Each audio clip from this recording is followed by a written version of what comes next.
voltei. Voltei ainda com um quadro muito especial, com Hora da Palavra. Tá tudo atrasado, gente, mas eu prometo que esses dias, até dia 31, eu vou postar todos os atrasados pra começar o ano que vem tudo certinho, tá bom? Beleza? Estou na casa da minha mãe, aqui em São Paulo, então assim, deu pra, né, dar aquela parada pra continuar gravando pra vocês. E é isso. E como vocês viram no título, o Hora da Palavra dessa vez vai ser Você Tem um Pai para Apresentar. E eu vou explicar o porquê que eu cheguei nesse tema, assim.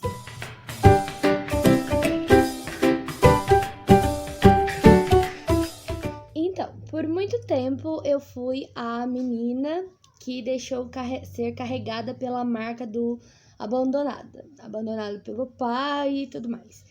E aí, quando eu resolvi, né, tipo, porque perdão é uma decisão, quando eu resolvi deixar isso pra trás, demoraram 21 anos, né, então eu não vou falar pra vocês, tipo, esquece essa marca aí que tá em você, até porque marcas, elas não são apagadas, elas só viram cicatrizes, né, vai estar sempre ali, o que vai importar de verdade é o quanto olhar essa cicatriz vai te machucar ou não, né? É isso. Essa eu acho que é a marca do perdão. É deixar uma cicatriz sem ressentimento. Acho que dor sempre vai ficar um resquício. Pelo menos a lembrança daquela dor. Enfim, né? Não é sobre isso que eu quero falar. Enfim, aí liberei perdão e tudo. E aí eu parei, né, de carregar esse rótulo, né? A menina abandonada pelo pai. E comecei a entender, né? Eu sempre, na verdade, gostei de chamar Deus de pai. Eu não sei se era já por isso, né? Por entender que eu não tinha o pai aqui na Terra, mas eu sempre tive um pai que me acompanhava. Só que era só a título mesmo, tipo, era só, ai, Senhor, meu Deus, meu pai, muito obrigada. Mas o que era ser pai? Eu sabia o que era ser filha, sempre soube o que é ser filha, mas eu não sabia o que era ter um pai.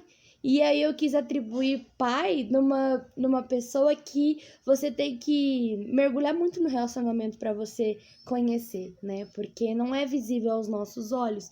Então, foi complicado, aí tinha toda essa paranoia na minha cabeça, até que eu comecei a me aprofundar, né? Como vocês sabem, esse ano eu voltei para a igreja e eu entendi o sentido de reconexão. E aí eu me aprofundei no relacionamento com Deus. E aí hoje, com todas as letras, eu posso dizer que sim, ele é um pai e que esse privilégio, né, de poder chamá-lo de pai não é só para mim. Então é por isso que eu vim falar para você. Sim, você também tem um pai para apresentar. Tá, e aí em outros momentos eu também fui me guiada e orientada pelo próprio Deus para falar sobre isso para vocês, né? De ter um pai para apresentar. A série Nossa Terra, ela tem um momento que chama momento de altar, que algumas pessoas são chamadas. A gente é chamado lá na frente, tipo, antes de finalizar o culto, né, para fazer uma oração, enfim. E aí nesses momentos de altar, eu já tinha passado pelo processo do perdão e tudo, tava tudo tranquilo, né? Emoções, assim, tentando se equilibrar sempre, né? Porque a gente é uma caixinha de emoções, né? O ser humano é uma caixinha de emoções. Então, ele tem que estar sempre buscando o equilíbrio. Então, né, terapia e tudo, aprofundar no relacionamento com Deus. E aí, eu não sei o que é, mas Deus fala muito comigo como se ele montasse frases na minha cabeça, sabe? Não sei se é subconsciente ou se é o próprio consciente, eu não sei o que é, mas, tipo, formula frases na minha cabeça e não são frases que eu diria. Então, eu acredito ser o próprio Deus. E aí, ele falou assim pra mim, me deixa te ensinar o que é ter um pai. Aí aí a chorona aqui já começou a chorar bastante. E aí eu comecei a ver as ações que eu fazia e eu considerava que tinha que ter um pai presente, né? Por exemplo, nos meus primeiros dias de aula, quando eu vendo brigadeiro lá em Campo Grande, assim, na rua, assim, no meu trabalho, enfim, eu comecei a enxergar que eu não tava sozinha ali, né? Eu via um ser do meu lado, mas em forma humana, sim, só que eu não via o rosto. Então eu falei assim, bom, Ele tá me mostrando que eu sempre tive um pai, eu só não conseguia ver, mas agora, quando o relacionamento está aprofundado, eu consigo ver. E aí teve outro momento de altar que eu estava lá, a gente estava orando e tudo, e aí, tipo, foi a igreja inteira, porque foi um culto de terça-feira, então o culto de terça vai menos gente. E aí a gente tava lá orando e tudo, e aí veio o meu professor do ensino médio falando assim, que eu e ele era sobrevivente das estatísticas, porque, né, as estatísticas mostram que a maioria das crianças que não nascem num lar estruturado, né, bem entre aspas falando, é propenso a ir para criminalidade ou para as drogas. E aí ele falou que a gente sobreviveu às estatísticas. E aí eu fiquei pensando sobre isso, sabe? Eu falei assim, nossa, mas que triste, né, falar isso. E que triste essa estatística. E aí veio de novo aquela frase formulada na minha cabeça, que eu acredito ser a voz de Deus, e falou assim, o que você tem a dizer a essa geração? O que você tem a dizer a essa estatística? E aí eu falei assim, que eles têm um pai para apresentar. Então, disso surgiu esse Hora da Palavra, você tem um pai para apresentar. E aí, né, eu quis começar com essa introdução, porque muita gente fala assim, ai, a Bíblia é um livro antigo, foi escrito por pessoas antigas, pessoas que não entendem nosso dia a dia e tá desatualizado.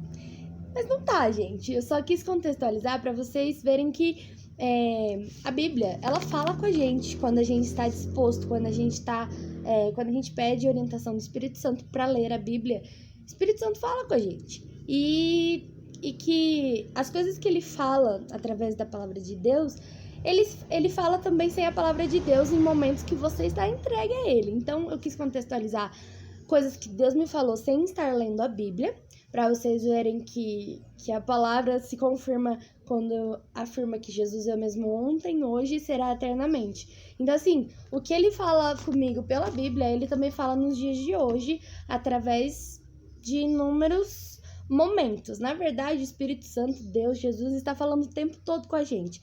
Mas não é todo mundo que está aberto para ouvir ou está sensível para ouvir a voz do Espírito Santo. Porque ele pode se manifestar de uma frase formulada na cabeça até de uma maneira nada sutil. Então é isso. E aí, né, contextualizei ele falando comigo, né, bem assim, bem falando mesmo. E agora eu vou ler com vocês sobre você tem um pai para apresentar, e eu vou mostrar para vocês na base bíblica, tá bom? Está em Romanos 8, do 15 ao 17. Diz assim: porque não recebeste espírito de escravidão, para viverdes outra vez atemorizados, mas recebeste espírito de adoção, baseados no qual clamamos, Abba, Pai. O próprio Espírito testifica o nosso espírito que somos filhos de Deus. Ora, se somos filhos, somos também herdeiros, herdeiros de Deus e co-herdeiros com Cristo. Se com ele sofremos, também com ele seremos glorificados. Então, esses são os versículos base para a gente entender o porquê que a gente é filho de Deus e porquê você tem que ter orgulho de apresentar esse Pai. Jesus é o único filho, vamos te dizer, legítimo de Deus, porque Deus enviou seu filho para que todo aquele que nele crê não pereça, mas tenha vida eterna, para salvar o mundo. Então, assim, todos que têm acesso a Jesus está salvo e se torna filho de Deus. Nesses versículos fala sobre que nós fomos chamados como filhos pelo espírito de adoção. Então Jesus veio com o seu ministério, reconciliou, reconectou todos os seres humanos para serem filhos de Deus. E por que no espírito de adoção? Porque o único filho legítimo é Jesus. Mas vamos entrar nesse contexto de adoção em Roma Antiga. Esse texto de Romanos, né? Romanos foi escrito por Paulo, e o apóstolo Paulo, ele não viveu ou ele não conheceu Jesus quando Jesus estava aqui na Terra. Ele conheceu Jesus após a ressurreição. Ele teve um encontro mais espiritual com Jesus, né? Então é naquele contexto de Roma Antiga. E aí, aquele contexto de adoção, os meninos principalmente eram adotados para ser herdeiros. Quando um rei, um imperador, não sei, mas eu provavelmente errei. Quando um rei não tinha herdeiro. Então, assim, era um privilégio único ser adotado, né? E era raro a adoção, era mais quando um rei, provavelmente infértil, não tinha um filho legítimo para colocar no trono. Então, se naquele contexto foi usado a palavra adoção, espírito de adoção, a gente tem que conhecer esse contexto para trazer como um peso no dia de hoje, um peso bom no caso, né? Que nós fomos chamados para ser filhos de Deus em espírito de adoção. Então, assim, ele te escolheu a dedo. Embora a gente fale assim, Jesus veio para salvar o mundo, todos os seres humanos e tudo, não é todo mundo que falam muito são chamados e poucos escolhidos, né?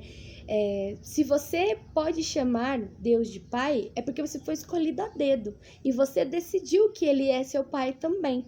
Porque relacionamento, eu acho que Deus nos mostra, assim, o mais perfeito relacionamento, o relacionamento mais saudável, onde tem de verdade reciprocidade. Porque se você não vai atrás dele, ele continua te amando, porque ele é pai.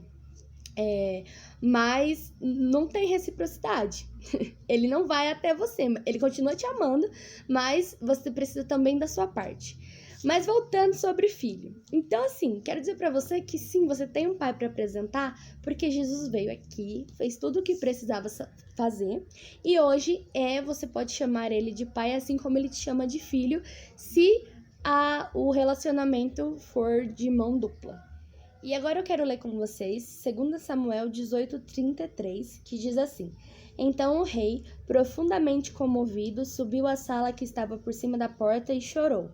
E andando dizia: Meu filho Abisalão, quem me dera que eu morrera por ti, Abisalão, meu filho, meu filho.